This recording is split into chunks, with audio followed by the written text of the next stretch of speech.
اگر تو نے عمر کو یہاں معاف کر دیا ہے تو وہاں بھی معاف کر دینا.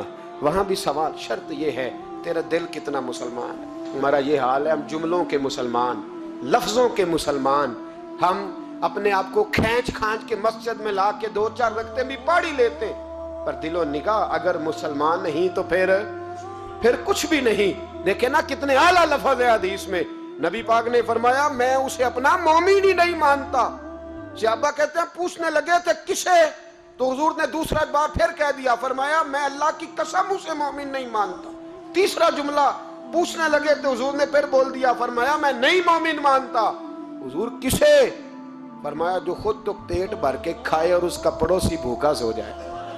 3 دفعہ حضور نے کہا میں مومن ہی نہیں مانتا. جتنی مرضی تسبیح پڑھے, نہ مرضی رب رب کہے. تو میرے بھائی یاد رکھے, دیکھیں نا دولت کی ریل پیل کے پیچھے دنیا کس طرح بھاگتی ہے. اتنے نا 10 دینار پہ لوگ گلا کاٹ دیتے تھے. عرب میں بھی گلا کاٹ دیتے تھے لوگ. ذرا دولت کی خاطر کچھ ایسے کرائے کے قاتل ملتے تھے عرب میں جو لوگوں کی بچیاں زندہ دفن کرتے تھے. دولت کی خاطر کیا کچھ کرتے تھے. پھر انقلاب آ گیا. حضرت عمر نے جناب سعید بن عامر کو گورنر بنایا صوبے کا. کچھ عرصے کے بعد اس صوبے کے وزیر خزانہ کو خط لکھا, فرمایا اپنے صوبے کے غریبوں کی لسٹ بنا کے بھیجو. گورنر صاحب کو نہیں پتا وزیر خزانہ. ہمارے ہاں بھی جو زکوٰۃ کے ذمہ داران ہوتے ہیں ان سے جب کہا جائے نا کہ لسٹ بنا کے دو, تو جس نے ووٹ دیا ہوتا ہے سب کی لسٹ بنا دیتے. کہتے ہیں ان کو زکوٰۃ اس لیے ضروری ہے کہ ان غریبوں نے ووٹ دیے تھے تو وہ جتنے مرضی غریب ہیں, چونکہ مجھے ووٹ نہیں دیے لہذا جتنی مرضی زکوٰۃ لگتی ہو ان تک نہیں پہنچنی چاہیے. لوگ وہ گلی نہیں بناتے, اللہ جانتا وہ گلی نہیں بنتی. بھئی یہ گلی کیوں نہیں بنی, کہتے ہیں ووٹ نہیں دیے. لا حول ولا قوت. یہ سوچ, یہ نظریہ جس قوم کے اندر پنپ جائے وہ قوم کیا کرے گی. حضرت سعید بن عامر گورنر تھے. جناب عمر نے ڈائریکٹ خط لکھا صوبے کے وزیر خزانہ کو, اور گورنر صاحب کو نہیں پتا خط آیا ہے, ان کو پتا ہوتا بھی نہیں تھا. ڈائریکٹ حضرت عمر ڈیل کرتے تھے سب کابینہ کو. حضرت عمر نے خط لکھا, وزیر خزانہ سے کہا کہ غریبوں کی لسٹ بنا کے بھیجو, میں انہیں کچھ میرے پاس مال آیا ہے تو میں بانٹنا چاہتا ہوں. تو وزیر خزانہ نے جب لسٹ بنائی تو 4تھے نمبر پہ گورنر کا نام بھی لکھا تھا. کہنے لگے حضور میرا گورنر بھی بڑا غریب ہے. حضرت عمر نے وہ نام پڑھا تو وزیر خزانہ کو طلب کیا, فرمایا تمہارا گورنر بھی غریب ہے. کہا حضور 4تھے دن کے بعد ایک روٹی کا ٹکڑا کھاتے کل دیکھا ہے, اور حضور ان کے وجود پر جو کپڑے ہیں اب جگہ نہیں بچی پیبند لگنے کی. گورنر صاحب کا جناب کوئی شے نہیں گورنر کے پاس. حضرت عمر فاروق نے نا 1000 دینار دیا اور خط لکھا کہ یار تو نے مجھے بتایا ہی نہیں. کسی نے بتایا کہ کپڑا لینے کے پیسے نہیں تو میں پیسے بھیج رہا ہوں, اپنی ضرورت پہ استعمال کر. وہ غلام پیسے لے کے آیا, دروازے پہ دستک ہوئی تو حضرت سعید بن عامر کی زوجہ کہنے لگی کون ہے. کہا مجھے امیر المومنین عمر نے بھیجا ہے, گورنر صاحب سے ملنا ہے. زوجہ کہنے لگی امیر المومنین کا پیغام آیا ہے. جناب سعید بن عامر دوڑے, دروازہ کھولا, بسم اللہ, خیریت تھی؟ تو خط دیا. حضرت عمر نے خط لکھا ہے کہ آپ کے پاس تو کپڑوں کے پیسے نہیں تھے, بتایا ہی نہیں. پھر 1000 دینار دیا. تو حضرت سعید بن عامر کہنے لگے انا للہ وانا الیہ راجعون. زوجہ کہنے لگی خیر تو ہے, امیر المومنین خیریت سے تو ہے, انا للہ پڑھ رہے ہو. فرمانے لگے اس سے بھی بڑی مصیبت آئی ہے, میرا راز میرے رب کے ساتھ تھا, میرا راز کھل گیا ہے. کون ہے جس نے میرا راز کھولا ہے کہ میں غریب ہوں, کون ہے؟ اور فرمانے لگے دیکھو جب سے حضور کا کلمہ پڑھا میں نے دنیا کو قریب پھٹکنے نہیں دیا, دولت کو دل میں جگہ لینے نہیں دی. عمر نے کیا سمجھا ہے, 1000 دینار مجھے بھیج دیا. عمر شاید سمجھنے لگے ہیں کہ میں دنیا کی طرف توجہ کروں گا. غلام کہنے لگا حضور آپ کو پتہ ہے نا امیر المومنین کے جلال کا, تو مہربانی فرمائیں ذات پہ استعمال کرے. فرمایا اچھا چلو ٹھیک ہے ذات پہ استعمال کر لیتے. دروازے پہ کھڑے ہو کے آواز لگائی, غریب سارے آ جاؤ, غریب سارے, غریب سارے آؤ, غریبوں آؤ. سب غریب آ گئے. 1000 دینار وہیں بیٹھے بیٹھے بانٹ دیا. خادم کہنے لگا حضور یہ کیا ہے؟ فرمایا تم نے کہا تو تھا ذات پہ خرچ کر لو, یہ میں نے ذات پہ خرچ کیا ہے. جب صبح قیامت میں جاؤں گا تو یہ پیسے میری ذات کے کام آ جائیں گے, یہ میری ذات کے کام آئیں گے, ذات پر ہی تو خرچ کیا ہے. وہ غلام کہتا ہے میں واپس آیا, حضرت عمر سے آ کے کہا کہ سعید تو بڑا اعلیٰ ہے. حضرت عمر کہنے لگے صرف سعید نہیں, جس نے بھی مصطفیٰ کا کلمہ پڑھا ہے. کہا حضور نہیں میں نے تو انہیں دیکھا ہے. کہنے لگے چل 2-4 اور بھی دیکھ لے. 400 دینار دیے. کہنے لگے جا ابو عبادہ بن جراح کو تحفہ دیا. کہتے ہیں میں حضرت ابو عبادہ بن جراح کے گھر گیا. میں نے کہا حضور یہ امیر المومنین نے آپ کو ذات کے لیے بھیجے. فرمانے لگے اللہ عمر پہ رحم کھائے, اسے مجھ سے زیادہ ضرورت مند کوئی نہیں ملا تھا, مجھے ہی بھیج دیے. چلو بھیج دیے تو کوئی بات نہیں, سخت آدمی ہے, انکار کروں گا تو ناراض نہ ہو جائے. کہتے ہیں اسی وقت اپنی کنیز کو بلایا. کہنے لگے جا 6 اسے دے آ, 5 اسے دے آ, 10 اسے دے آ. کہتے ہیں بیٹھے بیٹھے ہی 400 بانٹ دیا. میں واپس آیا تو حضرت سیدنا عمر نے 400 اور دیا. فرمایا جا معاذ بن جبل کو دے آ. کہتے ہیں میں حضرت معاذ بن جبل کے پاس گیا. میں نے کہا امیر المومنین نے آپ کے لیے بھیجے ہیں. فرمانے لگے بڑا اچھا ہوتا اگر عمر میرے ایمان کا گواہ بن جاتا, بڑا اچھا ہوتا اگر مسجد میں بیٹھ کے میرے لیے دعا کر دیتا. یہ اس نے کیا کیا, پیسے بھیج دیے. ہمارے رسول نے تو یہ چیزیں ہمارے قریب آنے نہیں دی. فرمایا اچھا آئے ہیں تو لاؤ. دروازے پہ بیٹھے بانٹنے لگے. سارے بٹ گئے تو بیوی نے اندر سے آواز دی. کہنے لگی حضور 2 دینار اگر دے دیں تو میں آپ کے لیے اپنے لیے ایک ایک کرتا لے آؤں. 2 دینار. تو فرمانے لگے او بھلی مانس تو نے دیر کر دی, اب تو سارے بانٹ دیے, ذرا پہلے بتاتی تو دے دیتا. تو وہ غلام کہتے ہیں میں باہر کھڑا سن رہا تھا. بی بی کہنے لگی آپ کی مہربانی مجھے بہلائے نا, میں پہلے بھی کہتی تو آپ نے پھر بھی نہیں دینے تھے. مجھے پتا ہے مجھے بہلائے نا, آپ میں پہلے بھی کہتی تو آپ مجھے اور رنگ میں بہلا دیتے. وہ شخص کہتا ہے میں وہاں سے چلا حضرت عمر کے پاس آیا. کہنے لگے یہ کسی اور کو. میں نے ہاتھ باندھے. میں نے کہا حضور میں نے آزما لیا ہے, جس نے بھی میرے رسول کا کلمہ پڑھا ہے دل سے بھی پڑھا ہے روح سے بھی پڑھا ہے, میں نے آزما لیا ہے, مجھے کسی آزمائش کی مزید ضرورت. اپنی سوچوں پہ دین کو بٹھائیں. آپ یقین کریں دین آپ کو ٹھنڈا کر دے گا, دین آپ کو سکون دے گا, دین آپ کو ٹینشن فری کر دے گا. لیکن شرط یہ ہے کہ دل کے مسلمان بنو, روح کے مسلمان بنو, سوچ اچھی, نظریہ صاف. عاجزی والا بندہ آسان رہتا ہے, تکبر والا پریشان رہتا ہے. جس کے سینے میں بغض ہوتا ہے اس کا کوئی دوست نہیں ہوتا. جو لوگوں سے حسد کرتا ہے اللہ کبھی اسے غنی اور مالدار نہیں کرتا, وہ حسد میں ہی زندگی گزارتا. جو دوسروں کے بارے میں برا سوچتا ہے اس کو کبھی دعائیں نہیں ملتی. دل اور نظر کے مسلمان بنو, اچھی سوچ, اچھا نظریہ, اچھی فکر, اچھا زاویہ نگاہ.